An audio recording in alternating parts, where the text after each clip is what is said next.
DeForest Buckner returns as the Colts get ready for a primetime matchup with the San Francisco 49ers. Let's get to it.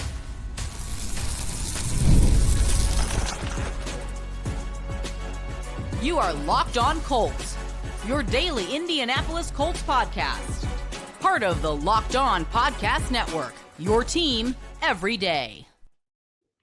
Hello, everyone. My name is Zach Hicks, your resident film nerd of HorseshoeHuddle.com. Welcome to Locked On Colts, part of the Locked On Podcast Network, now the #1 sports podcast network. Today's episode is brought to you by Gametime. Download the Gametime app, create an account, and use code LOCKEDONNFL for $20 off of your first purchase. I appreciate you guys joining us here on Saturday evening, Sunday morning, whenever you're listening to this podcast. Our release schedule was a little weird this week because of the Monday night game. We want to get that final injury report in here before our final pregame show. So getting this news on DeForest Buckner was exactly the reason why. So we're going to talk about the injury report and most notably what DeForest Buckner's status is for this game. Then we're going to dive into the Colts offense versus the 49ers defense, the inverse, and then give the final score predictions and just random predictions that you guys love at the end of the show as well. But I already teased it. I already talked about it a couple times. DeForest Buckner should be back for the Colts for this Monday night game against the San Francisco 49ers. Buckner has been out since before the bye week, before that Falcons game, before the bye. He's been on the injured reserve list with a neck injury that has been pretty serious for the Colts. I believe over the bye week, he traveled out of the country to get like stem cell work on his neck to make sure that he can, get that recovery process going. And it appears like he's going to be ready to play. Shane Steichen did kind of commit and say, like, yeah, we're excited to have him back. He will be activated. He's officially questionable as of right now, but that's because he's not officially on the active roster. We saw the same thing last week, I believe, with Mooney Ward, or 2 weeks ago with Mooney Ward, where they said the same thing, and he was activated the next day. So tomorrow we'll see the news that Buckner is activated, and he is ready to go, and he'll be back out there for the Colts on Monday night. But talking about some players that are officially out, Sauce Gardner is still not playing in this game. He has been ruled out. Anthony Gould has been ruled out. He's been dealing with an injury the last couple weeks. And then two players that still remain on injured reserve, even though they had their 21-day window opened up, Anthony Richardson and Daniel Scott. Both of them did some light work this week, but both of them are still out for this game as well. So those four players will be out. I wish the Colts defense could have got both their star players back out there, but beggars can't be choosers at this point of the year with the Colts, and just getting DeForest Buckner back is a massive, massive boost to a defense that's actually played fairly well without him. I mean, we'll talk about it when we talk about the defense, but the run defense actually has hit like their best stretch of games and years without him these last few weeks. So I can only imagine how much better it's going to be with him back on the field. One other notable injury update, though, is Bernhard Raimann, a player who we expected probably to be out this week, was sporting a really, really big cast on his elbow halfway through last week's game and missed the rest of that game last week. He did log a limited practice here on Saturday, and he is questionable. Now, this seems like a very, very questionable designation, like a true game time decision. We probably won't know until sometime Monday, maybe Sunday evening, if he's going to be able to go. I still lean towards probably not being able to go for this game. It is a very big brace on there, and even if he wants to toughen it out, it seems like that injury is a bit too severe for a player to play through, but we'll see. Those players in the trenches are kind of insane. I mean, the fact that DeForest Buckner is going to be back after a 6-week absence with that neck injury tells you all you need to know about the toughness of these guys in the trenches. So it'll probably come down to just Rymann's comfort level playing with that big brace and if he really wants to gut it out there. But I would probably still expect Luke Tenuta to make his start at left tackle, but again, we shall see there. By the time I'm recording this, the San Francisco 49ers have not officially released their final injury report because they'll be releasing it later at night because they're on the West Coast. But it looks like all their guys are trending towards playing in this game, except for wide receiver Ricky Pearsall. Now, this could change, and he could get a questionable designation, but he had 2 did not practices earlier in the week with a knee injury. And I'm just going to speculate here that he probably doesn't play, but again, that is subject to change as more information comes out. But it looks like Pearsall could be out for the 49ers this week. But yeah, I mean, when we're looking at this matchup here, let's start with the Colts offense versus the 49ers defense. The 49ers defense has just been ravaged by injuries all season long. They are down their top players on that side of the ball. And we know from personal experience here in Indy, what that can do to your defense when you are without some of your best players. So in Indy, we've been without Buckner and Mooney and Sauce Gardner for a good chunk of this season. Well, San Francisco has been without Nick Bosa and Fred Warner for a good chunk of this season, two of their most highly impact players. Their first round rookie has been out all year as well, or most of the year as well. So they're dealing with a ton of injuries there, and it's really impacted their pass rush. They are one of the worst pass rushing teams in football. Honestly, you could just say they're the worst pass rushing team in football. They have fewer sacks than Myles Garrett does this year by himself. I think they're at 16 sacks on the season.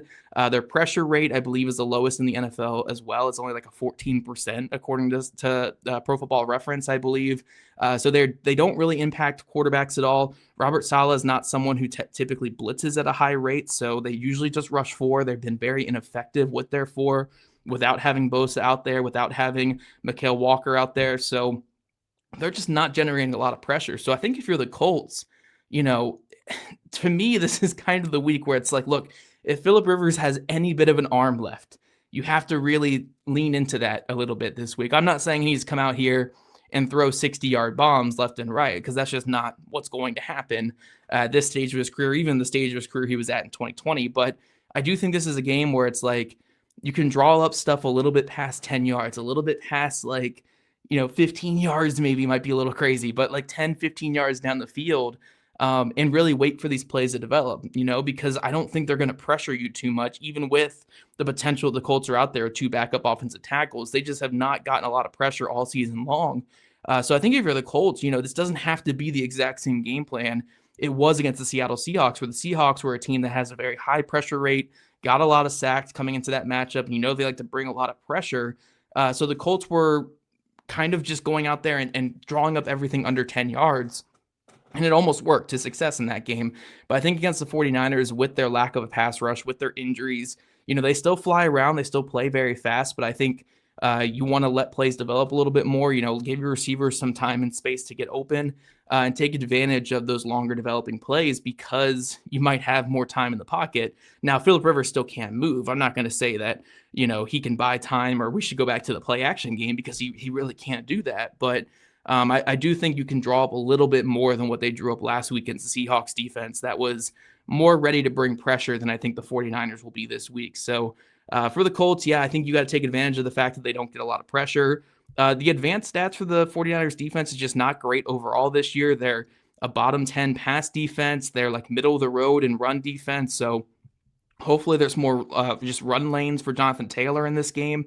I don't expect the Colts to go under center too much, because Phillip Rivers is just not capable of going under center at this stage of his career, but I think they can be a little bit more diverse with how they run out of the gun and they get Jonathan Taylor going. So the big key for the Colts obviously will be holding up in pass protection, which seems like a better task this week than what it was last week. Using the running game and maybe the shotgun play action game to get misdirection on these young defenders that the 49ers are throwing out there. And using their aggressiveness against them, because for all the lack of talent they've had on that side of the ball all year, they've made up for it with tenacity and physicality and just flying downhill. And I really like how they're coached on that side of the ball. But when you don't have star players, you're more prone to make mistakes, and they just are lacking that star talent on that side of the ball right now.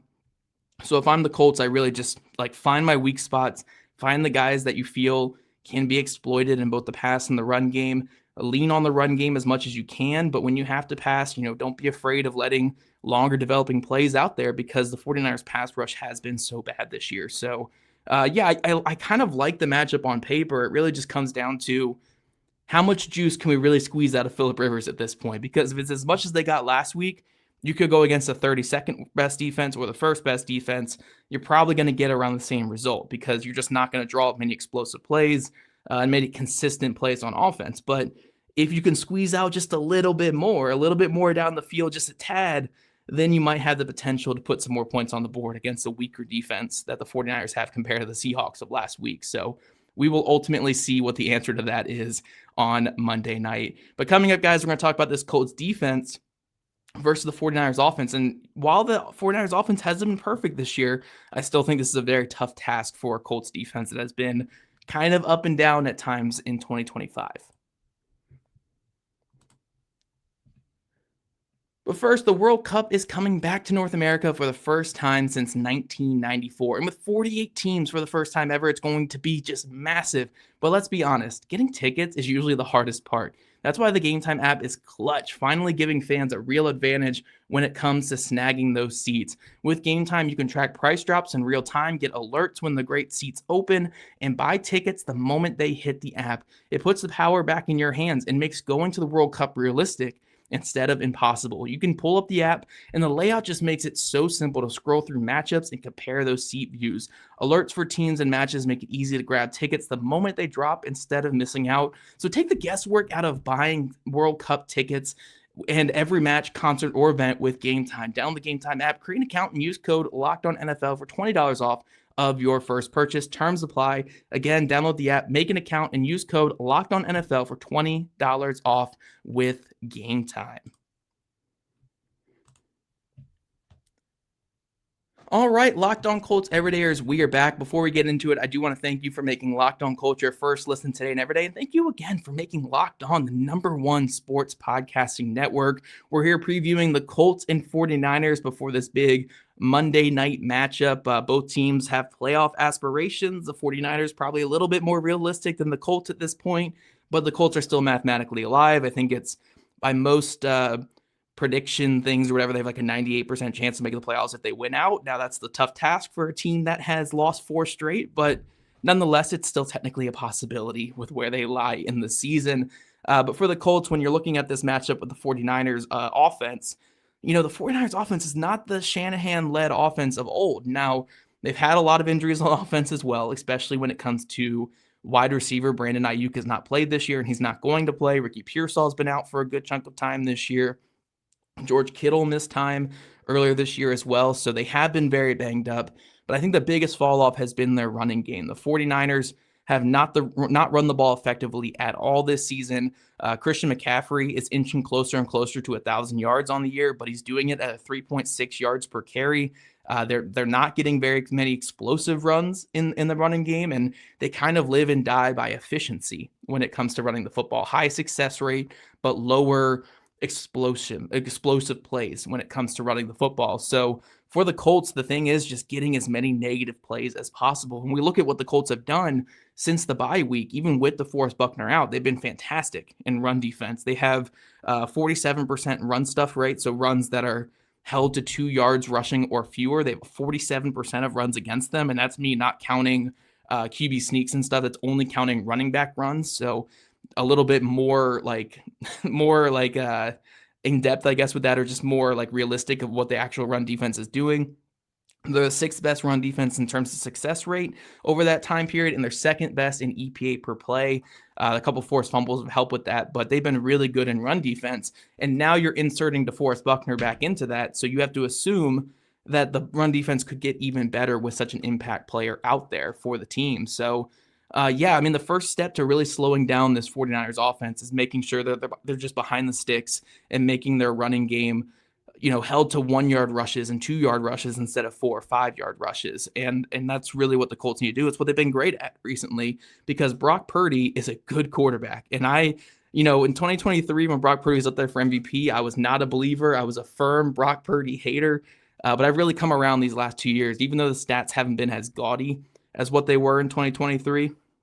I think he's played some pretty good football despite a lot of issues around him. Now, he still has Shanahan drawing up plays, and Shanahan's one of one in the NFL, one of the best to do it. There's a reason why every quarterback who touches that system is at least capable of playing in the NFL now because of him. But I think Purdy's been the best in that system for a reason. He can create out of the pocket. He can extend plays with his legs, and he can, make things happen on the move and off balance. And that's something that 49ers quarterbacks have just never really been able to do under Kyle Shanahan. And that's why he's been so different. Now, the one thing I will say about Purdy, though, which pertains to the Colts, is he does get into these habits where he is a little bit turnover prone. We've seen him with 10 plus interceptions. I think just about every year of his career, he's on pace for that this year. If it weren't for the injuries, he'd certainly hit over 10 this year. So he can be a little bit reckless with the ball, force some windows, and as he's trying to make plays happen outside of the pocket, get a little bit careless with it. So if you're the Colts, those 1 to 2, maybe 3 opportunities you're going to get in this game to take that football away, you have to capitalize, especially if we get the game plan that the Colts got this past week with Phillip Rivers, where it's ball control, it's pinning them deep, it's winning a field goal battle. The one way that you can really win games is by taking the football away. That's really where they came up short against the Seattle Seahawks last week is, they held them to field goals. They won in special teams. They won mostly with their defense, but they didn't take the football away to get 3 points for their offense. And because they didn't do that, that margin of error was so small that led to their loss ultimately by the end of the day. So if you're going to play this style of football where you rely on your defense, rely on your special teams to carry you, there needs to be turnovers involved in there. You can't have a net negative or a net zero in the turnover battle if you want to win football games this way. I remember back in the day, Virginia Tech football in college used to always win this way, but a big part of Beamer ball was blocking kicks and taking the ball away. It's kind of the essence of what the Colts want to do right now with Phillip Rivers at quarterback is play ball control, take that football away. And they just need to do it this week, especially against Brock Purdy, who's a little bit more turnover prone than even a Sam Darnold, who I think is a little bit turnover prone as well. So it's all about taking advantage of those couple opportunities you're going to get. Hopefully DeForest Buckner being back out there gives a little bit of a boost to their pass rush because the pass rush has been very up and down, to say the least. More down than up, I think, since he's been out. They've gotten there with a couple of blitzes here and there, but for the most part, these quarterbacks, especially Trevor Lawrence and CJ Stroud in those matchups, have been relatively untouched, unscathed back there throwing the football. So DeForest Buckner being inserted back in the lineup hopefully just means good things for both him and Leatu Latu, seeing a little bit less attention. Adetomiwa Adebawore seeing less attention could lead to some better things with that pass rush up front. But yeah, ultimately it's about containing Brock Purdy. Keep him in the pocket. Make sure that he can't do his thing where he gets out of the pocket, gets on the move, breaks a tackle in the backfield, and gets out of the pocket, because that's how they create their explosive plays. They're not creating explosive plays in the running game.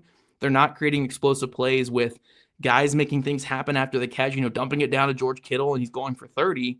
They're making their explosive plays from Purdy getting out of the pocket and moving the football. We saw when Mac Jones was back there, they were an efficient offense, but not an explosive offense. They've been a lot more explosive with Brock Purdy this year. And that's going to be the key for this Colts team. We've seen them struggle with, Trevor Lawrence getting out of the pocket in recent weeks, but hopefully with Buckner back out there, with the Colts hopefully having a better plan for Purdy than they did for Trevor Lawrence, they can contain into that pocket. They can just get after him, get that ball out of his hands as quick as possible, and make them be a dink and dunk offense. I know they're capable of doing it. They're a very good offense with Kyle Shanahan drawing it up, but don't let them be explosive as well. Get after Purdy, make him have to force some things because he's tired of the dink and dunk stuff, and maybe you can get your takeaways and get down the field. But yeah, that's real. I mean, I know it's kind of, again, we always say it's coach speak because so much of your keys to victory are just kind of keys that you would have for every game, but ultimately, you limit the runs on the early downs to 1 to 2 yard gains instead of 3 to 4 yard gains. Keep that success rate as low as possible. And then when you get to those third and longs or those second and longs, make sure you contain Brock Purdy. Don't let him outside the pocket. Don't let him outside your grasp. And then I think the Colts can force some turnovers and get them some things going their way. So I feel much better about this matchup with DeForest Buckner playing. Now, it remains to be seen how much he's going to play. We have seen in the past him have like snap limits and very like rotational minutes for the Colts, so we'll see how much he plays, but just having DeForest Buckner back out there, I think, is a huge boost to this Colts defense and could sway some people in their predictions for this game. But coming up, did it sway my prediction? We'll talk about my final prediction for this game before the Monday night matinee with the San Francisco 49ers. But first, this episode is brought to you by PrizePicks. The holiday season is one of the best times for sports. You get bowl games, you get big basketball matchups, playoff pushes. It's all happening at once. And while we're all making choices like this every single day, one of the most fun places to make the right call is with PrizePicks. PrizePicks is the easiest way to get in on daily fantasy sports. Just pick more or less on at least 2 player projections, lock in your lineups, and you're in the game. It's simple, it's fast, and it's available in 45 states, including California, Texas, Florida, and Georgia.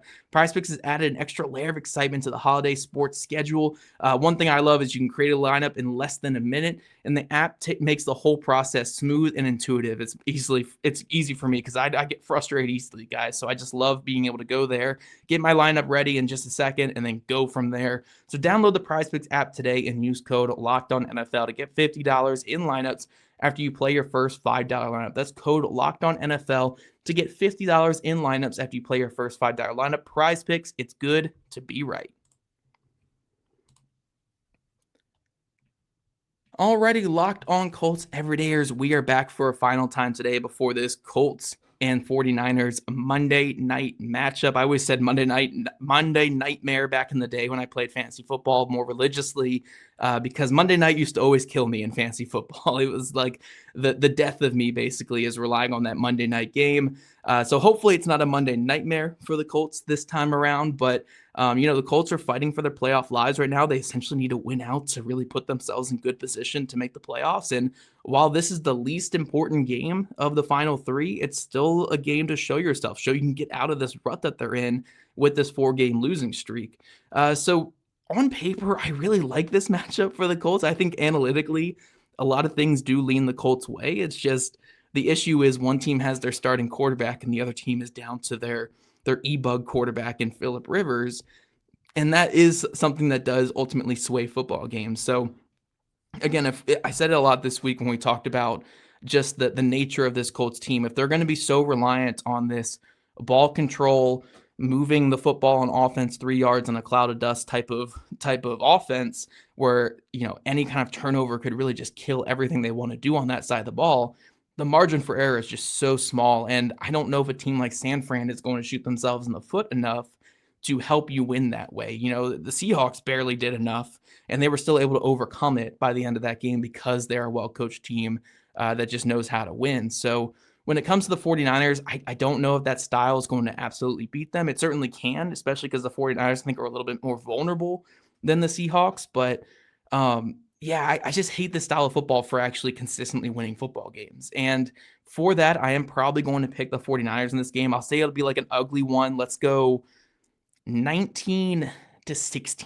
49ers at the end of this game. Kind of similar to last week's game against the Seahawks. I guess the Niners get a touchdown in there instead of the Seahawks not getting any. But I think this is going to be an ugly game. I think both these offenses are just kind of devoid of explosive plays. Right now, the Colts, I guess, have the one X factor in Jonathan Taylor. If Taylor gets going, then I guess they could have some more explosive running plays. But, the 49ers offense doesn't create many explosives. They just don't have many avenues for that right now, especially with McCaffrey struggling to create explosives at running back. And for the Colts, their passing game is just devoid of it. Like outside of screen plays that just hit big, I don't know if the Colts can create many explosive plays with Phillip Rivers at quarterback. So it becomes this ball-controlled game where whichever team doesn't turn the football over, doesn't shoot themselves in the foot, doesn't make big mistakes is going to win. And what have we seen from the Colts these last 4 weeks? A team that has constantly shot themselves in the foot, even against Seattle, where Seattle was helping the Colts by dropping a lot of footballs with their wide receivers in that game.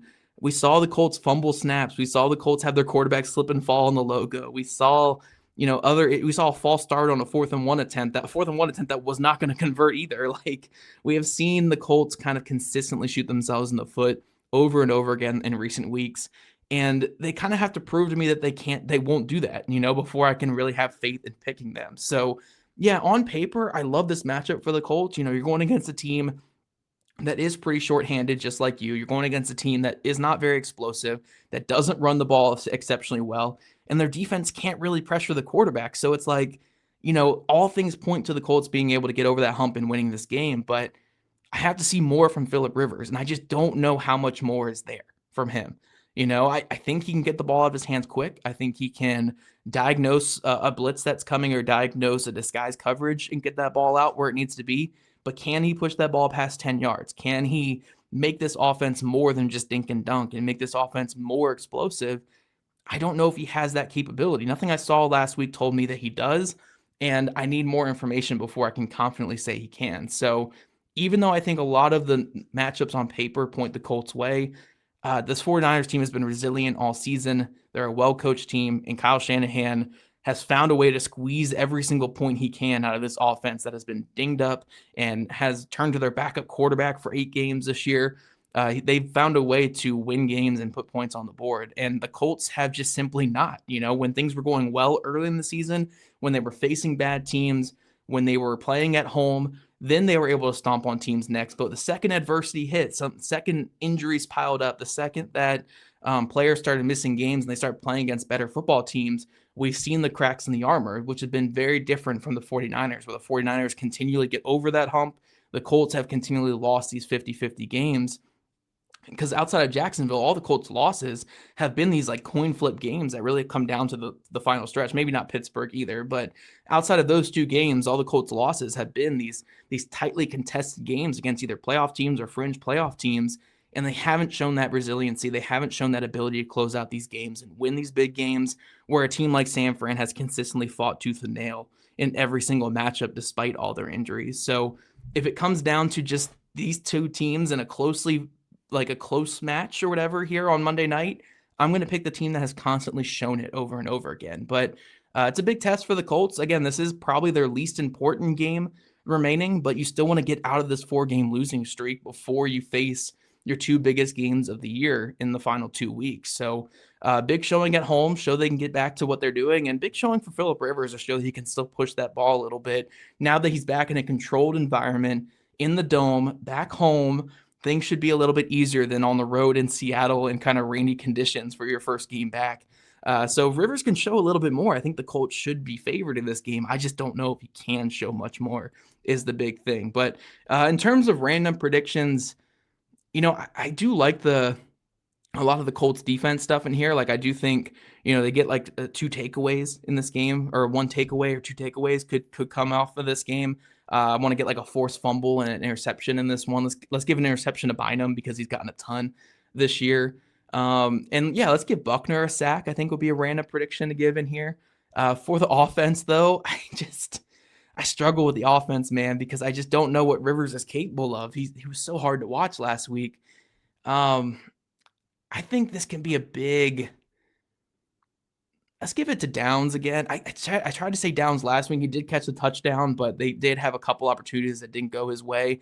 But I still think Josh Downs is the way to go with Phillip Rivers at quarterback. Use him on those option routes. Use him on those quick hitters. Use him out of the backfield even to get some matchups you like.